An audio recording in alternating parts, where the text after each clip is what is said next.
up your brown book, baby. It's for you, it's for us. The fantasies, no one can judge us, no one can judge us. This is for us. Open up your brown book, baby. It's for you, it's for us. Open up your brown book, baby. Open up your brown book. Open up your brown book, baby. Look. Open up your brown book, baby.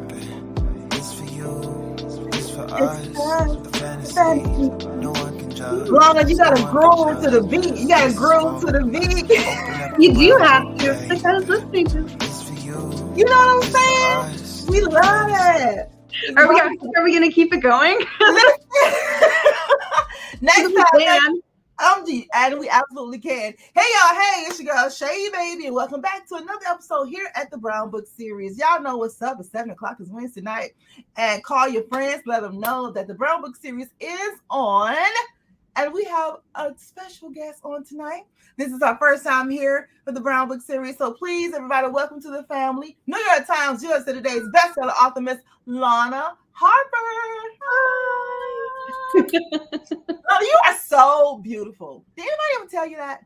I feel like we started talking about that, but maybe we haven't finished it. You too are so beautiful. So I feel like, thank you. I'm trying to bring it. I feel like I'm probably not anywhere near, but I'm at least giving it my best shot today. You are giving it everything. I'm talking about, I'm loving all of it. I'm loving the hair. I'm just loving it. Thank you. Well, very same to you, but by a lot more, because you heard from earlier that I've been in Chicago rain 3 times today. So even though I wanted to give you my best hair, this is the best that I could pull together. Well, listen, honey, that's your best, baby. You good. Thank you. Thank you. Let's go play over here in this chat. Let's see. Oh my God, I can't see the comments. Hold on. I see that there, but I don't know. Hey y'all, I'm sorry. I can't see my comments. I don't know why. I see y'all commenting. I just can't put it up. Something is happening. So, but keep commenting, children. Keep commenting. We'll get to them. It's gonna happen. It's gonna happen. I know. It's like, what's going on? Oh, there they go. My bad. Use the error. That kind of day. You know, it's all good. Hey, Kill, what's up? Y'all checking in? Hey, y'all. Hey, girl. She said hello and good evening. Mama Tony in the building. Hey, Mama Tony. Hi, y'all. Y'all come on in and say hello to Miss Lana Harper, honey. Y'all can say hello. What's up? Rom-com Diva, thank you. Rom-com Diva, they checking on in. What up, Cuzzo? Renata, hey, girl. Hey, how y'all doing? Media Truth in the building. What's up? What's up? What's up? Hey. Missy, what it do, boo? Hey, y'all. Hey. Oh, they said, nice to meet you, Miss. Oh, yeah. Hi. Oh, that's so sweet. That's why I have to tell her welcome. This is our first time here on the show. They're welcoming you in. This is the Brown Book Series crew. We're gonna be good tonight, Lana. We're gonna act right. We're not gonna do it. We're gonna be on our best behavior. Do we have? We have to be. Yeah. No, okay. We don't have to be. Okay. Normally, I don't be. I mean, don't feel obligated or anything. Well, whatever the mood. I am here for it. This is the highlight of my day. So whatever works. She is here for it, y'all. Now, listen. I am here for it. She's here for it, and I think I need to give her what she's here for. I'm just saying, if y'all don't mind, you know what I'm saying? I absolutely love it. Now, Lana, tell us a little bit about you outside of the literary world. We're going to get into that in a little bit. So what is it like in the day in the life of New York Times bestselling author, Miss Lana Harper? Well, I get up and then my son screams at me because I'm taking him to daycare. It's super glamorous. He breaks my heart every day, and doesn't matter how often it happens. He doesn't care about the New York Times bestseller status every single day. He's like, are you not going to stay home? And what is wrong with you that this isn't happening? So there was a time before I just started working full-time recently. Previously I was writing full-time, and that was a very different schedule. Now I'm working as a communications coordinator at a direct sales company, and I'm also writing at the same time. So I just try to split up my day. Most of it is spent doing my day job, which is also a lot of writing, and that's exciting in a completely different way. There's no witches, there's very little magic, there's very little steamy scenes happening in my day job.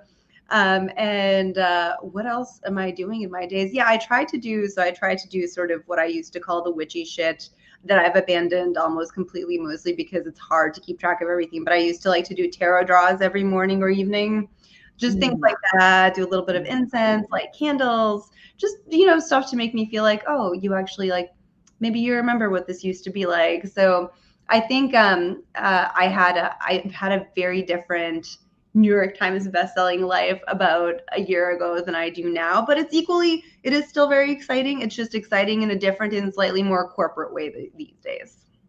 I'm absolutely loving that. Yeah, thanks. So let's talk about your writing style here. Let's get into your whole writing thing. So YA is your thing, right? So it used to be my thing. It used to be my thing. Before I even started writing, I was a literary agent, and I specialized. Yes, that's how I got into it. I was mostly representing YA authors, and then just kind of dabbling a little bit in any kind of adult fantasy, romance, that kind of thing. Then I started writing maybe about a couple of years into my literary agent career. And then once I started doing both, I realized I couldn't really balance. It's a lot of when you're representing, you're reading so many manuscripts, you're talking to editors, you're talking to your authors. It's hard to find the time to be writing your own material. And so I was like, let's do like a leap of faith thing and see if you can do this for yourself. So I had my first 4 books were young adults. I had 2 contemporary fantasies under Lana. So that was Wicked Like a Wildfire and Fierce Like a Firestorm. And then I had 2 young adult historical thrillers. So those were a little bloodier, like a little bit creepier. Those were Blood Countess and Poison Priestess. And then at that point, I was starting to think, how can I bridge the gap? I'm not related to Dr. Phil Popovich. I have heard that one before, and I'm not. There are a lot of Popoviches in Serbia and Croatia. So you're like pretty hard pressed to find 2 of us who are actually, he possibly my second or third or fourth or fifth cousin. It's not impossible, but no, I'm not related that I know of. And then once I started thinking of what was I going to do in the adult realm, I wrote a thriller that is yet to see the light of day. I was about to say, did I miss that? What happened? Yeah, no, it didn't happen because right before we were about to go on submission with it, it was just before COVID happened and derailed everything. My agent had been taking a bunch of meetings, and she was like, hey, you know how you always wanted to write a rom-com? What if you wrote one maybe about witches? Because I know like witches are your brand and everything you write is always about witches anyway. So that'll be perfect for you because you're not capable of writing about not witches. And which is true. Like it happens in every single book. Even if I'm trying not to, I will always be ultimately writing about witches. I love them. It's been one of my things since I was young. So I brainstormed a bunch with her and we came up with Payback's a Witch, which is adult rom-com. Technically, it's adult rom-com. I would say it's more of a fantasy romance. So there's a very strong fantasy angle. That I think the world building is a little bit heavier than what you get in a straightforward romance. So now I write exclusively adult. YA used to be my thing, and now adult is more my thing. That was a long time. Girl, okay, so I live in Massachusetts, right? That's where I used to live. Yeah, oh, cool. Girl, and so this whole Salem thing, right? Did you ever go to Salem? Yes, I lived 15 minutes away. I was living in Marblehead. What? Girl. Okay. Yeah. Okay. So not Christmas. Halloween just passed. Halloween, right? Yes. Very much. And so they was, people was like, yo, let's go to Salem. I'm like, for what? Why? As my nephew would say, why for? It was like, because it's Halloween. They got the little. No, I'm not going. So my daughter went, her and my husband went, and she's just all into this too. So she's like, yo, they have like a whole tour, everything. Girl, will you go? Okay, how was when you first went there? Were you already into witches and all that good stuff? I have been into witches since always. I can't remember not being into witches. And for me, Salem is what is that though, Lana? What did you like Bewitched when you was little? Like yes. I love Bewitched. I love The Craft. I loved Practical You kind of look Magic. like Tabitha though, a little bit. I'm just letting you know that. There you go. I mean, it was just meant to be. It was just one of those things where I don't know. I think if you like witches, you probably always like them to some degree. And then when I was little, like I grew up in sort of like just after communist era Eastern Europe. So I was born in Serbia. We moved all over. And so my mom's mom had, she was religious, but she also had all this like folklore magic that we used to do. So she had all these like little tips and tricks. And I was like, this is so cool. Like, sure, I'll peel an apple and then put it under my pillow and then dream of the man I'm going to marry, like stuff like that, the fun stuff. And both, like all three of us, her, me, and my mom, have always had this idea of like, well, if you think about things and manifest the reality that you want, all those things are very closely tied, I think. Yeah. And so when I moved to Massachusetts, going to Salem was like the pinnacle. Like I went to Salem as much as I possibly could. I love it there. If you walk down kind of the main drag when it's anywhere near Halloween time, they keep all of their doors open. And so everything smells like incense. Like that whole main street has this like amber sort of sandalwood smell. So a lot of the town in which both of us were talking about, Thistle Grove, a lot of Thistle Grove is based on my favorite aspects of Salem and kind of the surrounding areas in Massachusetts that I spent a lot of time in. I lived there for 13 years. Girl, listen, I can't hold on. We're gonna hold that note. Every time we have a legend to come in the room, we always stop the show. Everybody say hello to New York Times, USA Today's award-winning bestselling author, Miss Brenda Jackson, is in the building. Hello. When I saw that, I was like, is that Brenda Jackson? It is. Yeah, that's her. That's awesome. Thank you for coming. Yeah, she loves authors. She loves authors, new and upcoming authors that she never heard of. And when she, like, oh, that sounds intriguing. Let me step up in here. So trust me, later on, she's going to be like, Shay, I need a book. I'm like, she already ordered it. She be on her order book. I'm like, okay. That's how I like. That's awesome. Perfect. Yeah, perfect. So big ups to Auntie Brenda for checking in. Loved the episode with Samantha visited Salem. Yes. Yeah.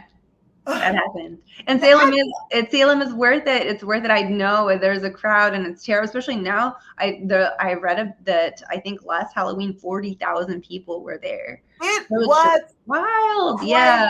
Yeah, First crush you can't like take a step. Everything is constantly booked up. Trying to eat anywhere is like mission impossible. So yeah, it's gotten a lot harder than it used to be. It is crazy. Yes, Miss Auntie Brenda's in the house, so I gotta behave. So we'll be someone's watching you. Yes, Mackenzie says I'm swooning over the Salem chat. Oh, Mackenzie, hi. I know Mackenzie. Hey, thank you for coming. I see you on Instagram. Mackenzie, listen, Mackenzie's with me too. So listen, when you come back to Massachusetts, I will go with you to Salem. The stories though that I heard, they told me because I didn't go because I was like, no, I'm sorry. Michael Myers and Salem, I don't do. Sorry. Oh no. That's not the vibe. We don't want that. Yeah, we don't want Michael Myers, no, not at all. But I can deal with it, because I like Bewitched. Charmed was my thing. Yes. That's my favorite. Mm-hmm. But something about I was like, I don't know. And they told me the stories, and they were just saying how they was basically medicine women, for real. Yeah, and people didn't understand it, and so that's what they call them witches. I'm like, that was what we would call medicine women. It's terrible. A lot of that history is super gruesome, and I think it was part of a larger trend, and people will still argue it like, oh, well, there was like a public hysteria, and it's like, yeah, but like mostly women got killed. So whatever you want to call it, that's what happened.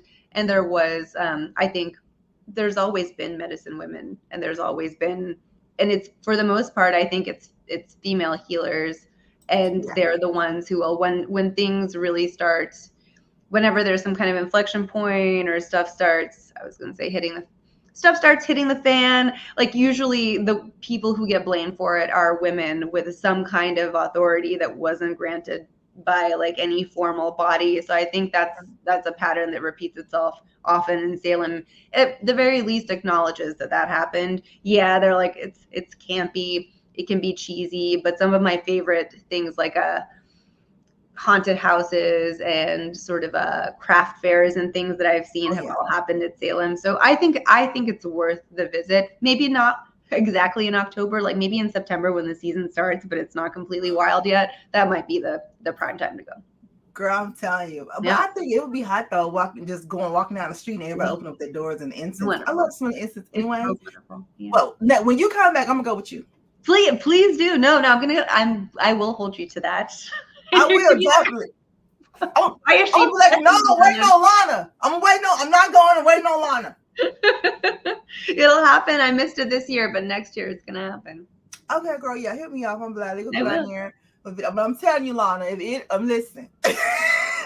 Tell no witches to come get me, and unless they're good with. I don't know. I want to protect you. I got you. It'll be fine. Okay, cool. Because I'm gonna pay one lot. Well, okay. So when did you first have the infatuation with the witches? Like when was? Because I'm tell you the I read in Charm's Way, and I was like, honey, I think that I want to know two things. When did you first become infatuated with witches? And how did you research this? Because it ain't like you can talk to nobody, or can you? You can. You definitely can. There's so many Wiccans, and there are so many like of different groups, and I can say that because I've been one in the past. And you've been a real life witch, Lana? Oh yes. Yes. I mean, I don't know if I'm allowed to say that on your show, but yeah, you can say everything on my show. I would normally be right now, but Auntie Brenda's in here. So we will soft pedal this. Yes, I have done some witch stuff, and most of it is really lovely. It's sort of it's like nature following, wheel of the year, sort of respecting. They do have, if you want to join, Wiccans have different kinds of sort of spiritual organizations. So there's Gardnerians, Alexandrians, all kinds, and they'll have covens. So you'll have proper covens where you get together and you craft stuff together. You make candles. It's really fun. Well, sometimes they don't only let ladies in there, so there will be now at least it's one of the more, I would say probably, knock on wood, I hope still, one of the more inclusive traditions. So it's not totally, you can pick an all-female coven if that's what you want, but it is a little bit like being in a sorority because you're like, oh yeah, we're just lighting some candles and then making some wishes come true, doing rituals that we all agreed on, eating some cake afterwards. Like, it is really lovely. I think it's like a really big community thing. And it's almost like what I would call it is almost like communal meditation, right? So you're like sitting there, someone has a goal, you're thinking about it all together. If it's a particular season, like there are the seasonal holidays that you're celebrating, or the full moon, or things like that. So it sounds, when you think about witches, there's this sort of scary element, but everything about that is usually pretty externally imposed. If you're doing it from the inside, it's just like, oh, you're having a lovely party with your best friends and you're having a really nice time. Honey, listen, back in the South, honey, we just says we all get together and touch and agree on a type of situation. Exactly. And put it in the atmosphere and let him do what he do. So, yeah, you were in a coven. You just didn't call it that. Right, yeah, you just didn't call it. I'm intrigued. Yeah, it can be really nice. I haven't done anything like that just purely because of scheduling and things like, not that I wouldn't again in the future, but I think it's lovely. And I think it's one of those things where it's like, oh, you can have a spiritual element in your life that is a bonus. It doesn't restrict you. It doesn't repress you. It's just a different form of self-expression. But a lot of if you're asking about research in terms of herbs and crystals and stuff, those things, I don't think we can see them from here. I do have books about those things. And if I can't look something up, I'll usually try to make sure that it's at least close to what I'm going for in terms of like, this is what is generally accepted, that this plant has like a certain kind of sympathy with, okay, you're trying to conjure something or you're trying to meditate better or do something like that. So a lot of that research is based on the kinds of subjects that I used to find interesting. And so I have my own library on them, or I'll just Google it. So that's how I do the research. I absolutely love it. So do you get offended though, like when you was doing your rituals, or you was in a Wiccan, when ignorant people who would be like, oh, you're a witch? Have you ever been called a witch? Yes, and so that's for the most part. A lot of Wiccans, there's a crossover because you can be a witch without being a Wiccan. You can be a witch and be of any religion for the most part. It's a little hard to be like a full Catholic witch. I know, right? For obvious reasons, but you can. I don't find it a disrespectful term. Obviously, like I love calling witches in my books. To me, it means for the most part, it can be as inclusive as you want, but it's someone typically in control of what one might consider feminine power, who has the ability to alter the shape of their life or help other people alter the shape of theirs. So I don't find it a pejorative word. It's been so in the past. But I think, yeah, exactly. So it's female healer, medicine woman. There are so many different terms for it. I like witch. I like how it sounds. I like that it's a little bit subversive. So that is my favorite term for it. And no, it doesn't make me mad.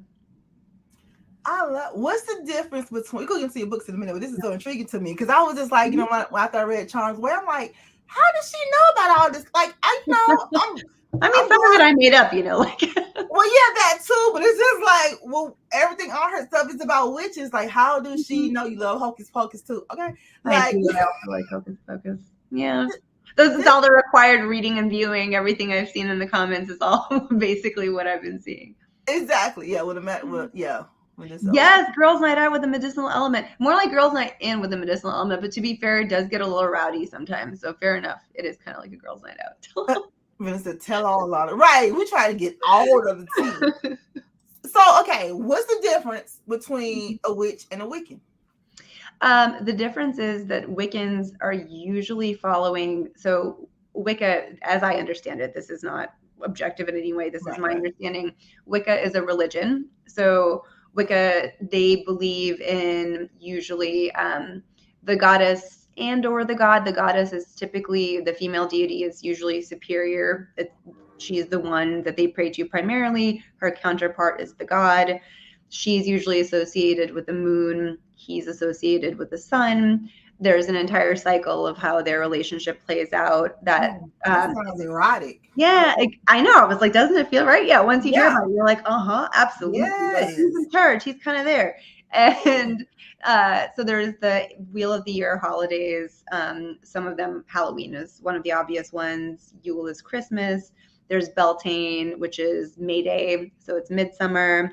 There's a bunch of other ones. Usually they either celebrate equinoxes, solstices, points in between those things. They're timed to celebrate harvest, just sort of the earth cycles and the way that people have coexisted with nature.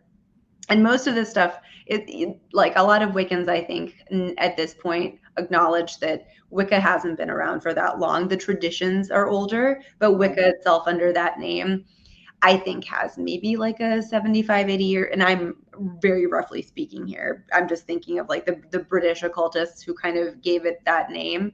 But to be a Wiccan, you're following those religious beliefs.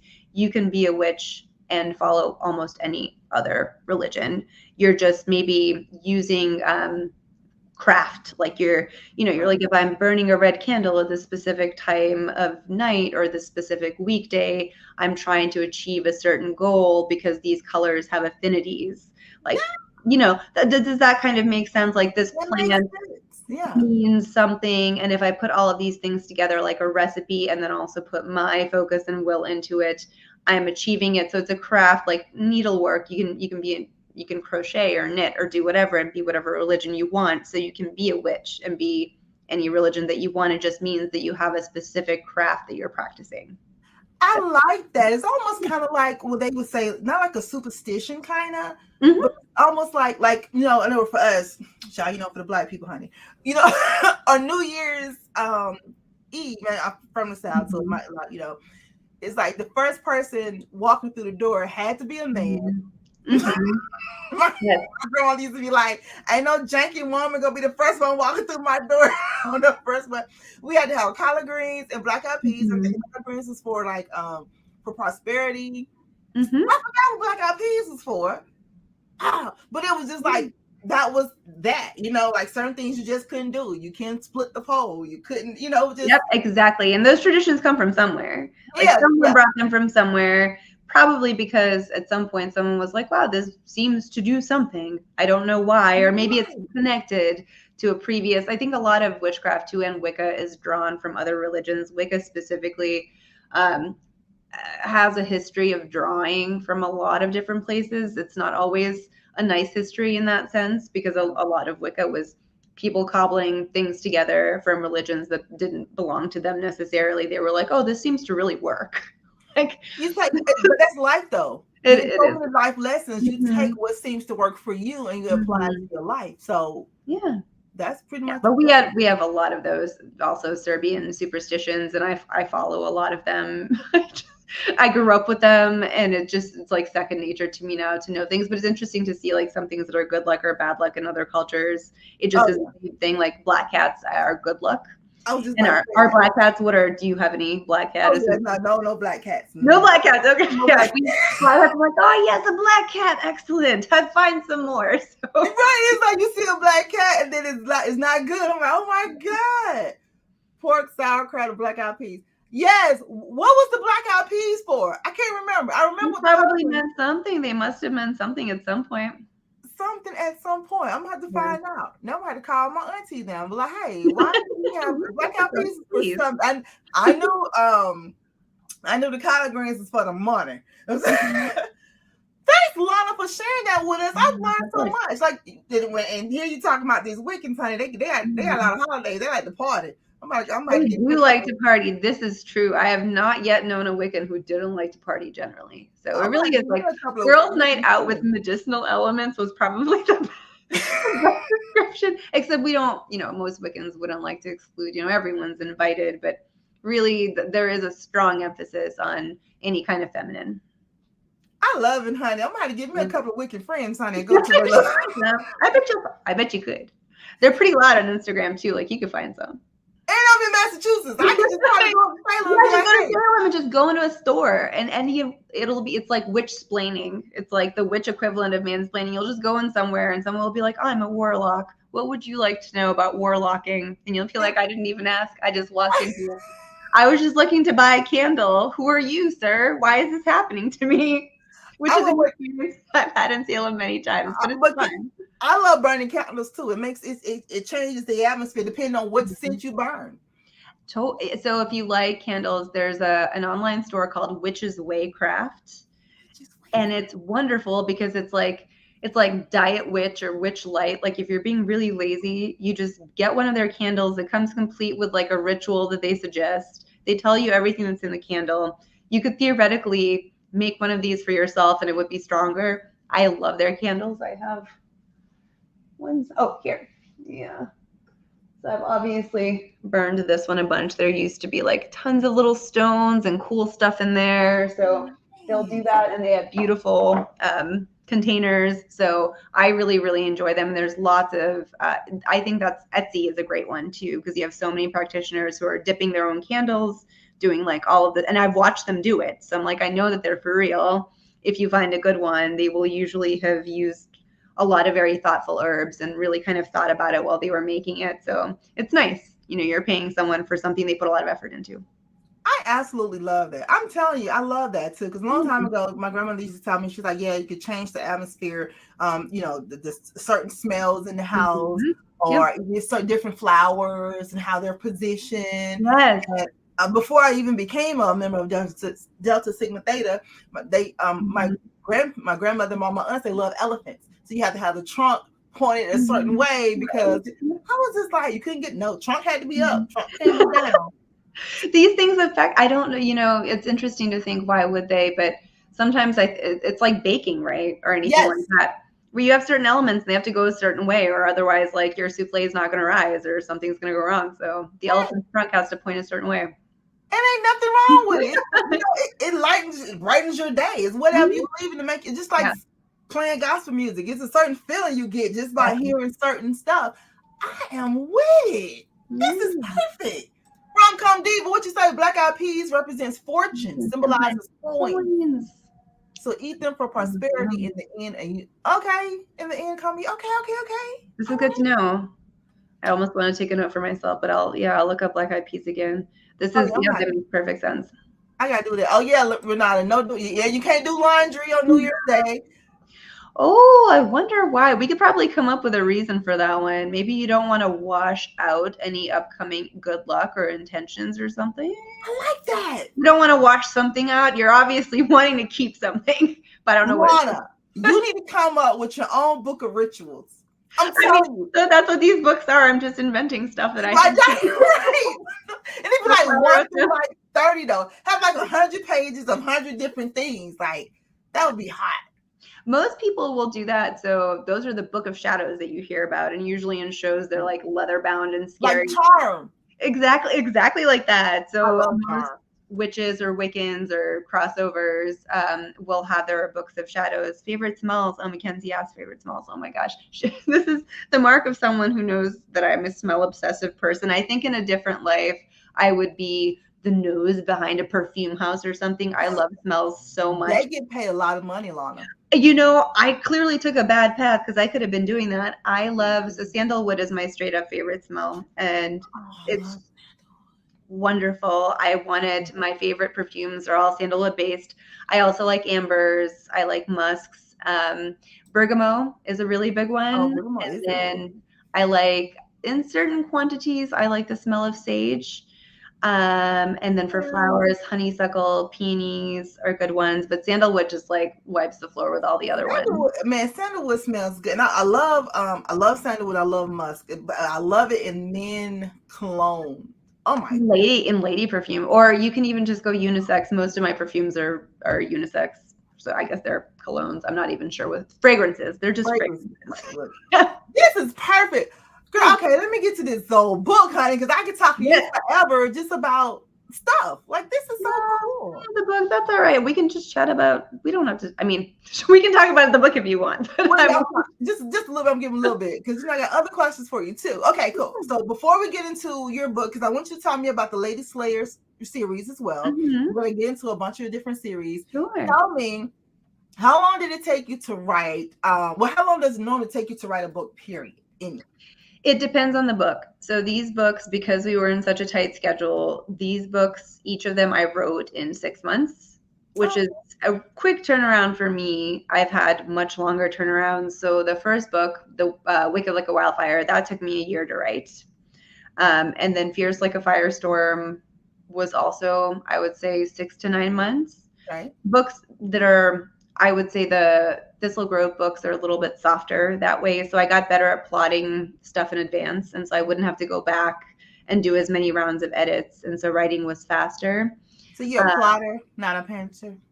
I used to be such a pantser. I didn't even conceive, like I was like, how could you possibly know what's going to happen? And then I did a bunch of freelance writing. So I was working for one of those choose your own adventure games that you can do on your phone, Choices, if you've ever seen one of those. I have. So I did that, and because they would give me an outline, it was so helpful in being like, oh, this is the way that a book is constructed. Like you have Act 1, Act 2, Act 3. Here are the beats that you have to hit. And the Lady Slayers books were also what we call IP, so they were work for hire. So I had an outline to work with for both of them, one more elaborate, one less so. And just doing that, I think, taught me a lot about the way to pace your book and how valuable it is to know what's going to happen. So you're not sitting there paralyzed in fear of, this is a totally blank page. I have no idea what's coming next.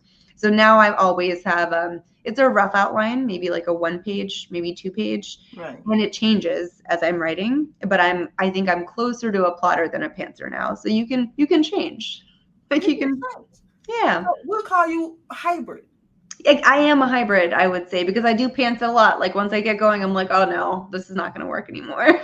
See, right, exactly. It's not calling to me this way. Right. How long did it take you to get published? Depends on when you count it from. So the first book that I wrote in law school, and I wrote it to pay, mostly to make a point to my mom, because I was in law school and I hated it and I wanted to drop out. And she was like, well, what are you going to do if you do that? And I was like, oh, I'm going to go into publishing. I want to be a writer. And she was like, okay, well, then maybe you should write a book, which is reasonable. Mom, they're so smart, aren't they? I'm going to do it. So I wrote a book instead of doing a lot of other things like studying for the bar exam and all of that good stuff. And that one I wrote, so when did I graduate? It would have been, I wrote that book in maybe 2008 or 2009. So counting from that, it took me until that book sold that book never sold, but the one I wrote afterwards, once I became an agent, that one sold in 2014 and then was published in 2017.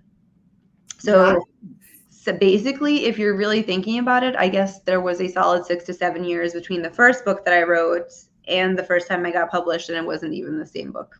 It was a different. Oh wait, it sold in 2014, but it didn't get published until 2017. Yeah, that is so. It sold, I think, late 2014. It might even have been early 2015. Now that I think about it, typically 2 years for your debut is totally normal between acquisition.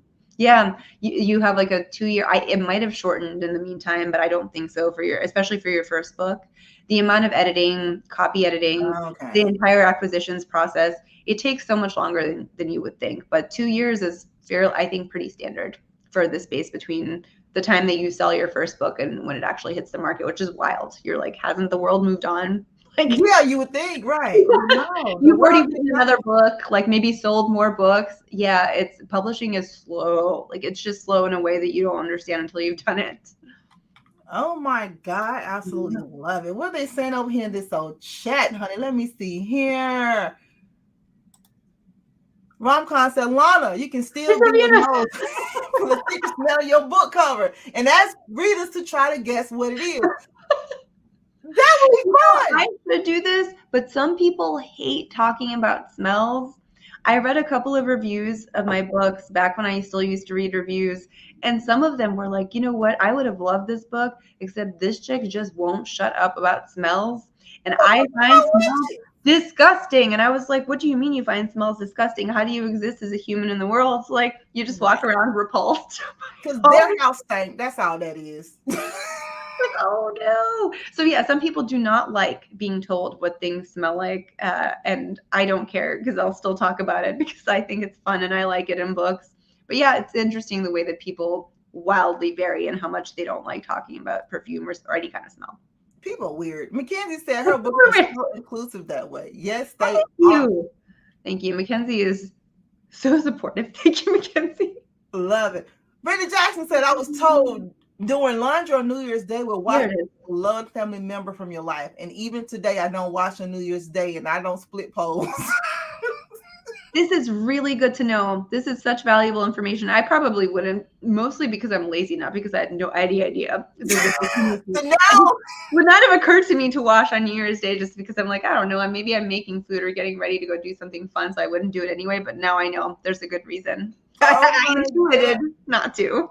I love it. I absolutely love it. Romcon Diva said they are stuck up with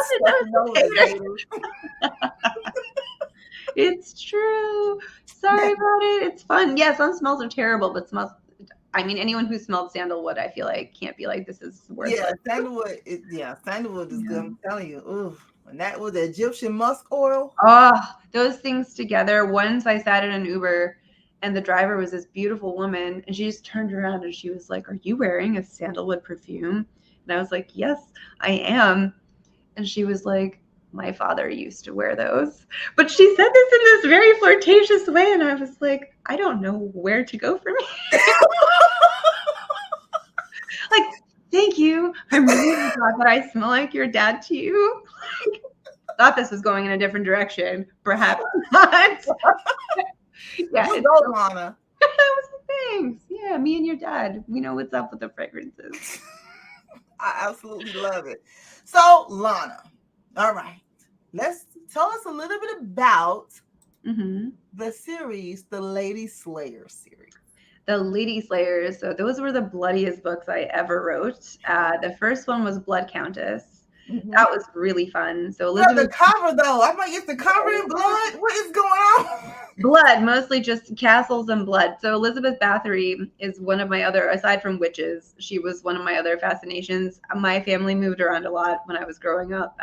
So we lived all over Eastern Europe, and a lot of the countries in Eastern Europe will claim this woman, even though her claim to fame is that she is probably the most prolific female serial killer in history.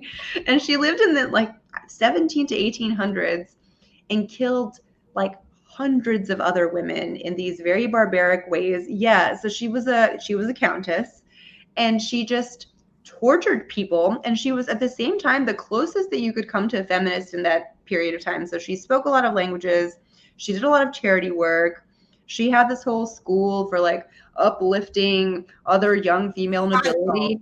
And in the meantime, she was just offing mostly women. I think she killed some men, But it was bizarre. She had this just absolute fixation on killing people, mostly women. And so it was interesting I think the reason people were fascinated by her was because of the contradiction of how can you be these two things? And also women in that historical era typically were not the ones doing the killing. So I had already learned a lot about her and her sort of partner in crime, who is the first person, that the main character of the book is Anna Darvulia, who of course in my version is a witch because someone had to be, and that made the most sense. And this whole story is, how did this person wind up this way? Why did she feel the urge to horribly commit these completely depraved acts? Why are people so fascinated with her? Is there a reason that she's not as well known as her male counterparts? Because I think a lot of people know about the inspiration behind Dracula. Plenty of people know about male serial killers. And I don't think Elizabeth Bathory is nearly as well known. I wasn't able to find a lot of TV or other media about her. Right. So when I got tapped to write that book, I was like, yes, absolutely. Wealth of terrible, weird knowledge. You can't really call yourself a fangirl of Elizabeth Bathory, but I definitely knew more about her just because of having been in all of those classes where I learned about her over and over. And then the second one was about Catherine de Voisin, who was the leader of a fortune-telling, con artist ring in Renaissance France. So she was essentially doing black magic at the Sun King's court. And I had never heard of her either. Who was this person? Why was she never in any shows? And she had an interesting, also feminist history of performing abortions, sometimes getting women out of all kinds of trouble. So she had just a very interesting background that I had never heard explored anywhere. I stumbled across her and was also curious, what was her story? What might this have been like? I loved writing those books. They were both written using an outline that somebody else came up with for me. So in one case, it was an editor. In another case, it was a freelance writer hired by the editor. I did all of the character work, everything else that went into writing it. But it was interesting covering these women that historically are fascinating, but generally, if you ask someone about them, no one's gonna know about. I did. No, neither did I really. I didn't, because I'm okay. The latest slayers. Let me see. So I'm looking at. I'm like, are these people real? And if they are, what the hell? They're both real. And why is there not a show about what they were doing? I think it's because a movie or something. And they do appear. There are bits and pieces of their lives. If you really track them down, you'll see especially Elizabeth Bathory, I think is better known. But you have to kind of dig to get there. And part of it is it's gruesome. And I think the world has a very difficult time thinking of women as, murderous. For any reason, most of the more famous female murderers in history tend to be poisoners. That's kind of the way that these ladies are stealth, and they're not trying to call too much attention to what they're doing when they're doing really, really wrong stuff. So it's interesting to see these women who were generally much more kind of in your face about it.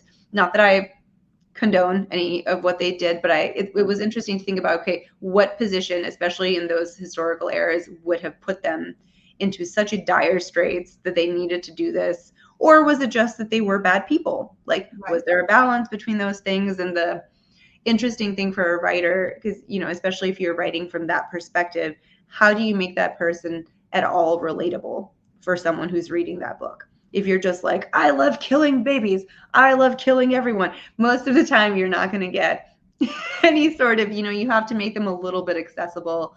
So it was almost, I had never done anything like that before. And so it was just an interesting challenge that I haven't had to do since. Oh my God, yeah, honey. Because I was like, if she making this up, what the hell is wrong with Lana? How can she? Can you imagine? Yeah, how does anyone sleep next to me at night, thinking that I have this brain in my head? Isn't it terrible? Yeah, it's she's writing about witches and killers. I love it. My dad sometimes will ask me, he's just like, why do you think about these things? And I'm like, well, you made surely you would have some idea. I don't know. I can't tell you. He's probably I'm not sleeping with her tonight. Exactly. He's like, ugh, she can have the guest room somewhere on the furthest floor of the house. Nowhere near, please. I absolutely love it. Let's talk about your latest release. Yes. In Charm's Way.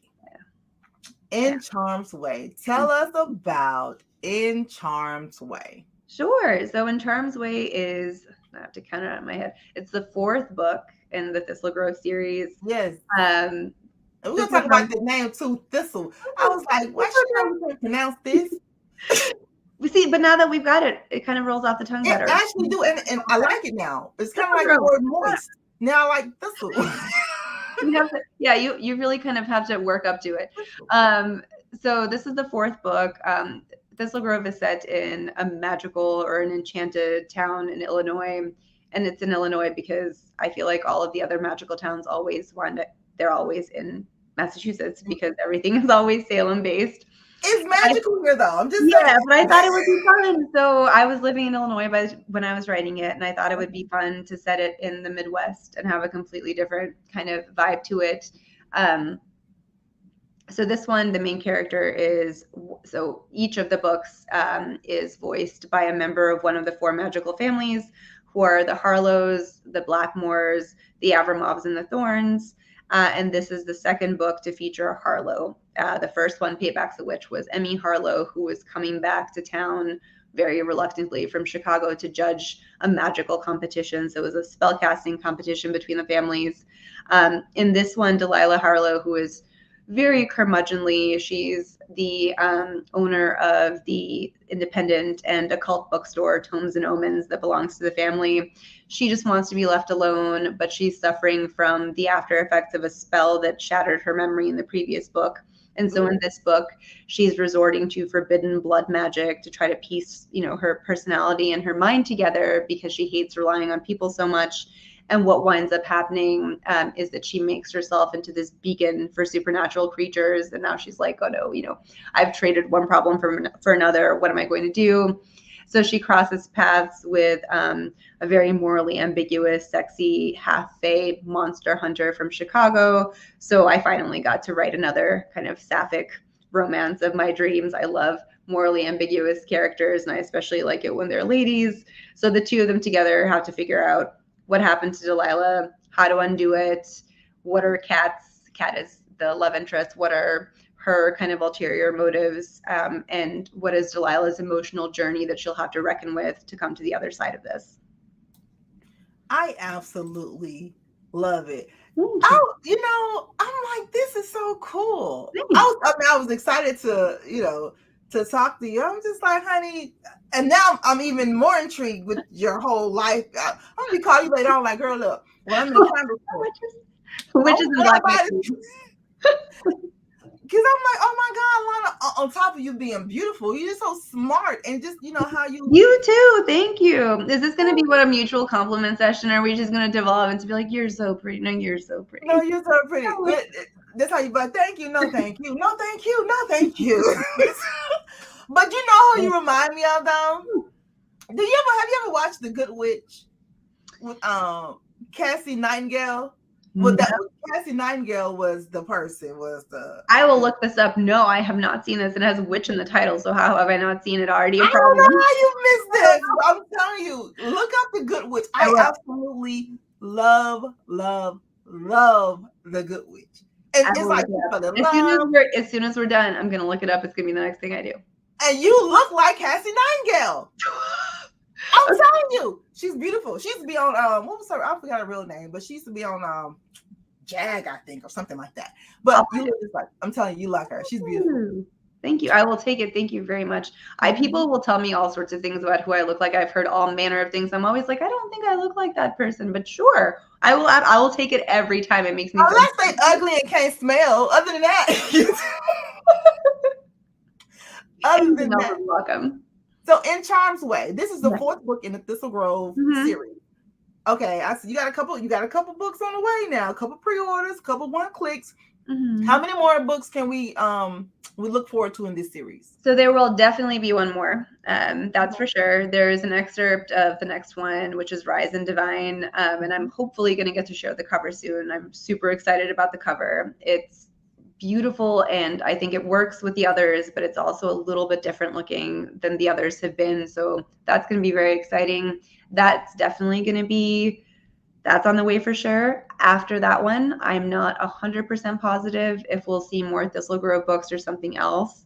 There's a couple projects that I'm hoping will happen, but they're both so tentative that there's nothing I can say about them. I don't know which one of them is going to happen, if either of them. So yes, definitely a fifth one, and then hopefully something more. We're going to be on the lookout for that fifth book, honey. I'm telling you. Well, this is what I'm here in the chat. Yes, Rom-Com Diva said beauty and brains. Girl power. Yes, she is. But honestly, I love The Good Witch. The Good Witch was so good. Lana, I need to remind myself to look at this. She was on Jag. Okay, she was on Jag, the lady. What's her real name? Here, you know what? We're just going to find out right now. Yes, and she was on the Hallmark Channel. I loved her. Mackenzie said, take the compliment, girl. Okay, Mackenzie, girl, get her together. Oh, I know who that is. Sue Ellen Brock. You know what? I understand. I will take this. Yes, thank you. This is a great compliment. Thank you so much. The Enchantress of Middleton. This is so good. I'm going to have to look her up more. This is a very good compliment. Now that I'm seeing her actual face. Wonderful. Thank you so much. What a wonderful. Yes, I'm telling you, Renata, I love Noah Cap, who plays the sheriff. He does Carnival Eats on cookies. Yes. Oh. Once you see it started out as just movies. Mm-hmm. And then it went to series. You know how they have like those 2 hours movies here and there, and then they go, Catherine Bell is the girl. Catherine Bell. Perfect. All right. Yeah, that's the name. Yeah, Catherine Bell. I'm telling you, Yeah. You got to see it. The best compliment I got was, completely unexpected, and this was so specific that I had to go look this person up because I also couldn't remember. I did a book event, and someone from the audience came up for a signing, and she said, I just never understood the appeal of that golfer chick from The Great Gatsby with Leo DiCaprio, but you really remind me of her. And now that I've seen you in person, I totally get it. And I was like, the golfer chick from The Great Gatsby. And I had to go digging for who she meant. And I finally figured it out. And I was like, oh, it's like the fact that I have an unnaturally long neck. Especially at events, it'll just like rise. People. And I think people think I do it on purpose, but I don't. It's just that's where my head sits. And I was like, we don't have very much in common. We're both blonde, and my neck is also, we both, but I'll take it. She's awesome. So that was my last. She is awesome. I absolutely love it. Absolutely love it. Lana, author's moment. Yeah. What's your most urgent priority for the rest of the year, both in the literary world and in your personal life? Ooh, this is such a good question. I'll be totally real with you on the personal life. I really, really, really, really need to get my divorce finalized. This is an urgent priority. It's not within my control, but I want it really bad. So this, just because we're being super real, we were behaving up until now, but now we're not. So that's my personal one. And then the other one, I really would like to have my next project completely decided upon so that I can finally, I hate living in any kind of transitional limbo state. I don't like it. I don't do well when there's ambiguity and I'm not sure what's happening. So I want to be sure that I know what I'm doing next when it comes to writing. Well, girl, I'm gonna light a candle, honey, and touch and agree with you and put it in there. Thank you. I'm gonna send you my personal email. You let me know which candle we're gonna light together. Thank you. Yes, please. It works from a distance too. You don't even have to ever be in the same place. It doesn't even matter. I'm telling. If it seems like it doesn't work that way, yeah, you just have to know. And if it seems like I need a little more power, I'll go to Salem for you real quick. Just drive through. Thank you. And if you ever need, likewise, I'm just on the other side. We're gonna have to exchange all the information. So in case we have to do tandem candle lightings in the future, yes, you at the drop of a text. Girl, light a candle. Red candle right now, 10:07. Right. I absolutely love it. Author's moments in being a novelist. What did you learn a little too late? A little too late. Probably, well, actually, have I even learned it? To stop pinning my self-worth on how much I'm producing or what the publishing world is giving me back. Because it's really easy to get caught up in the idea of you're only worth as much as how many of your books are selling. Are you hitting the list? Are you getting these external goals that typically you have nothing, they're not in your control at all. So I think the thing that I'm trying to learn is to only attempt to control the thing that I can, which is just to try to force myself to keep writing, even when I am feeling like I'm not succeeding in the way that I want to be. So probably still learning this. I don't know if is it too late, but I am attempting to do it. I think I guess the way to encapsulate it is I thought more of it would be under my control than is the case, and very little of it is under a writer's control. I absolutely love it. Missy said, "Oh my God, now her divorce." Yes, Mitzi, my divorce. Yes, I would really like that. If you have a time, Mitzi, to just think about my divorce being over into the I would really like that to be done. Girl, we're gonna make it happen for you. We're gonna make it happen for you. Author's moments. If you could have tea with one fictional character of yours, who would it be? Oh, with mine. Yeah. Okay. I was going to say, because I always have in mind, I know who it is if it's someone else's. With mine, I've always been in love with Talia from book number 1. Okay. And it's Talia Avramov. She's the love interest in book number 1. It would either be her or it would be the Dread Lady Avramov, who is the founding ancestor of the Avramov family and who's distantly related to Baba Yaga, who is the sort of Slavic Russian witch hag crone, who is allegedly, the ancestor of that family. I love all of her stories. She's like the creepiest witch, but sometimes she does really cool stuff. And you're like, why were you cool that time and not the other times? So it would be Talia for my own books. And then if I got to pick somebody else from someone else's books, my favorite series ever is Jacqueline Carey's Kushiel's Saga series. Oh. Wow. And it would be Phaedra Delaunay from those. Phaedra Delaunay, Montrev. I always say her name wrong, but she's like a bisexual courtesan who also is involved in all kinds of political schemings. They're fantastic books. They got such a cult following now, but I don't know how they even got written in the 90s because there still isn't that many books like them now. And I love them so much. And she will always be my favorite character. I absolutely love that. All right. Author's moments, Lana. If you could sit down with your 15-year-old self, what would you tell her? I would say don't throw away those lace-up jeans so soon, because lace-up jeans had a very brief moment. You really loved those jeans and you will never have that moment back. So give yourself an extra 6 months with those lace-up jeans. But if I was serious, I think I would say just don't put so much pressure on yourself. Like, it's all going to happen. Don't try to rush through everything all the time. Because it always felt growing up like I was trying to get to the next spot faster than it was going to happen. So it's going to be fine. Don't cry about things being hard right now. This is every phase in life. You're going to think back and be like, wow, that was so fun. Wow, I wish I could go back to that. So just sit in it a little bit more and don't be in such a hurry to get to the next place. I absolutely love it. Absolutely love it. Let's see. Okay, they touching and agreeing with us in the chat. Kim Jones said it is done, honey. It is done. What is done? The lace-up jeans or the... No, it's talking about the divorce. They're talking about divorce. Didn't the girl work? Yeah. What is a reverse dance? I guess it's an exorcism, I think. Probably. Which honestly, both things very apt. I will take either. Give me your exorcism or reverse dance vibes. I will take all of them. I absolutely love it. I've had so much fun tonight. This has brought us to the end of our interview. We have one question left. Yes. But Lana, you're gonna have to come back.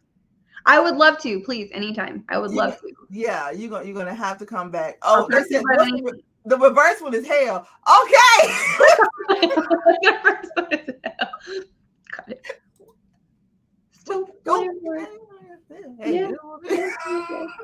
Not gonna object to it. Nothing objective. And when you come back next time, I think I was well behaved this time, ladies and gentlemen. Next time is on and popping. Absolutely. And you know that I'll be here for that as well. I was already trying to get it started this time, but then people want to keep us in check. So that's fine. That's all right. It's the first time. She felt it in her spirit that we was going to be out the train. Let's go ahead the first time. And then, she bring order the first go around, because I be tripping. Some people don't want to come back. They be like, no, we're not coming back, Shay. Come on. Yeah. Foolishness. No, I feel this was so much fun. Thank you so much for having me. This was wonderful. I'm sorry for I lost my voice like a week ago and it's been gradually coming back. So hopefully everyone could hear me properly. Oh, you were great. It was like you were talking too much to the divorce attorney. It was like, this is what I need. This is not even for too long. It's not too much as much as too long. Divorce, my bad. Anyway, thank you. I agree. You were pretty. Thank you. Yes, thank you so much. This was the absolute best host experience. Thank you so much. Next time I'm in Salem, please come with me. I will show you around to all my favorite places. I'm gonna be there. Trust and believe that I'm gonna be there. But they have a hot chocolate sampling house. I heard that, and I'm a hot chocolate freak. I love hot chocolate. Oh, it's so good, but you'll get so caffeinated. I wasn't prepared for this, where it's like I could feel all my bones at the end of it, because it is a strong. It's like drinking like a bunch of espressos. It's very, very strong. So that part you really have to kind of train for, I think, to like get ready for a tasting. I'll put babies in. You're good, but not me. It'll be good. Lana, tell us all things Lana Harper, where we can go to get your latest novel in Charm's Way, where we can go get all your books and your social media handles. Yeah, so I'm mostly on Instagram. That is my favorite place to hang out. So Instagram at Lanalyte, LANALYTE. And then for my website, you can see it down below, LanaPopovicBooks.com. In Charm's Way is anywhere the books are sold. I always enjoy indie sales the most, although of course you should do anything that is appropriate for you, and libraries are also fantastic. So bookshop.org will hook you up with local indies. If you have a local indie, that is fantastic. If you request at your local library, I love librarians. That will make me super happy. And if you want to go to Amazon, we all go there too. So all of those places will carry it. Fingers crossed. Pretty much anywhere that you want to go is great with me. Sounds good. All right, Lana, last question for tonight. Mm-hmm.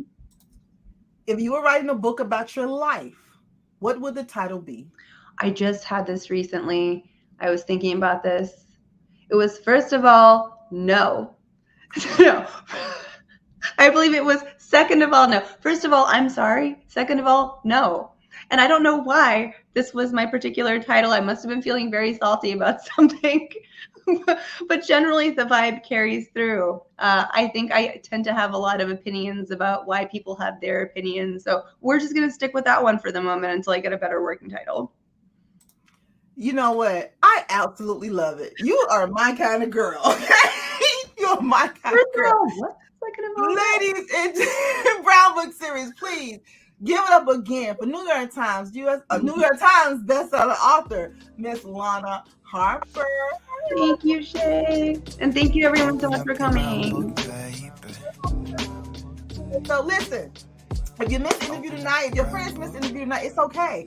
They can hit the replay. Still, give them a link, tell them to go to brownbookseries.com or go to our YouTube channel and they can replay and listen to Miss Lana Harper, honey. I'm gonna have to go back and listen to it too, because there's some nuggets she was dropping. I gotta go look these other people up and just gotta go get my candles. So make sure you go and get all things Lana Harper, follow her on all her social media outlets, and just go to the Amazon. Anything that has her name on it, just pick it up, okay? Don't pick it up once, just buy two of them. How about that? Join me next week when Lexi Blake will be in the building. That's right, New York Times USA Today's bestseller author Lexi.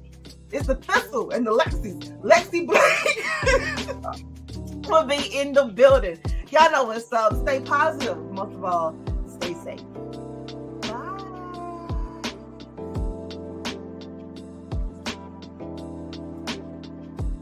Open up your brown book, baby. It's for you. It's for us. It's for fantasies. No one can judge us. No one can judge us. This is for us. Open up your brown book, baby.